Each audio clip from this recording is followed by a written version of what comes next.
Hi there, this is Malay and welcome back to my channel. Well, in today's video, let's take a look at how do we list down the lists, SharePoint lists and a document library of a site using Power Automate Desktop. Let's get started. First, let us go ahead and retrieve all the lists. Let me show you the site first.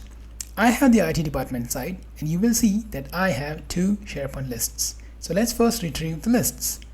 In that case, open the SharePoint actions and look for Get Lists. Simply drag and drop and configure the SharePoint site. I'm going to go ahead and select the IT department site. If this is your first time configuring the SharePoint actions, it will prompt the credentials. You can sign in the credentials and that account will be used as the connection reference. It will show a list of all the sites where you have the access. Let me select the IT department site and that's it. Click on save, click run, and let's wait for the response in the get table responses. It's going to be 2.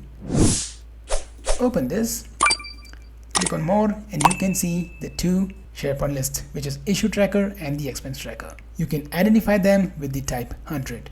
Type 100 is the list and type 101 is the document library. Now, how do we retrieve the document libraries? Well, there is no dedicated action that helps you to get the document libraries.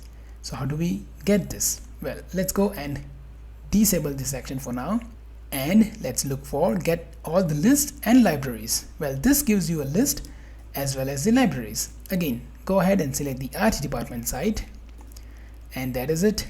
Click on save. Let's click run and let's wait for this to complete. If you observe, I have a custom library called projects. And then of course we have some built-in document libraries. Let's go ahead and execute this.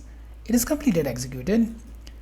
Open this and you will see two document libraries called the documents and the projects in the IT department site. So these are more of a built-in other libraries that are form templates, site assets, style library, site pages. These are not actually accounted. The custom ones and the documents, document library is accounted. Let me go ahead and create a new document library that would also show up.